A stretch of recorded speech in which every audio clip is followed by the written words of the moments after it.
I'm Tej Tari. I'm the founder and CEO of MindMaze, and we're here at the GDC 2015 launching MindLeap, our consumer health VR platform. And what we do is we're bringing two new products and two new prototypes and technology platforms into the market for game developers and enthusiasts. And what you're seeing in front of me is one of them, which we call the Neuro Goggles, which is where you see Nicholas essentially looking at his hands in front of the goggles, which has an embedded motion capture system, a combination of stereo and depth sensors, and he's putting his hands on fire. So he's actually going to modulate this fire using his brain. So that's the third piece of it, is not only do you see your hands and limbs in virtual and augmented worlds, you can do different fun stuff with them and then modulate this with your brain to get a real experience of how you feel. So you're bringing your emotion and feeling into the virtual experience.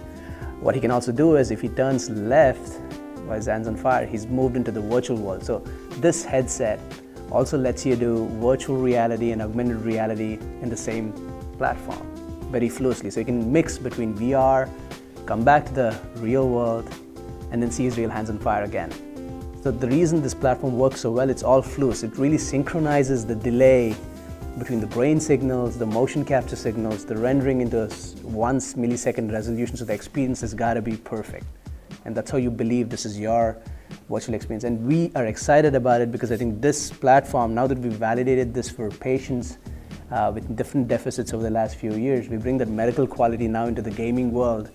And we want to bring all the fun stuff from the gaming world back into the medical space and make it one big picture. So yeah, we're excited to be here. That's the Neuro Goggle piece of it.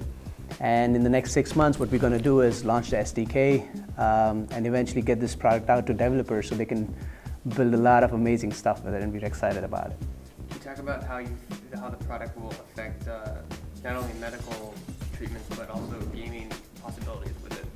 Right, and we've thought of a few different possibilities. There's two things that this brings. One is a typical way to look at this is how does intention play in? So if I am, let's say, in a first-person shooter game holding my gun and I need to relax and stabilize so I can hold the gun properly, the brain can, the system can gauge this for you and stabilize this. So you can then, as you relax, the system knows you've relaxed and you can get a better aim in the game. Or you can switch and get a superpower, or you could then disappear and come back in a different perspective.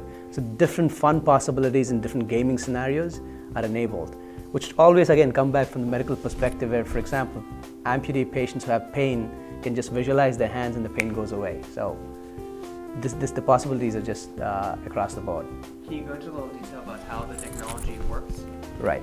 So a simple example you see here for Nicholas to essentially see fire on his hands and modulate it with his brain, there's three things playing out. One is the motion capture cameras embedded in the front, so they're capturing his fingers at a high frame rate and accuracy. Two, the rendering's got to work, stereo-wise to map out to how his eyes would really perceive it. Three is the EEG, electrical activity being measured off your brain, that's then tying into how this fire is modulated. So it's all syncing up in one engine that's in the goggles that's going to synchronize all these multimodal signals in real time. We're hoping by Q4 2015 we can get our SDKs out and get developers to start building things. So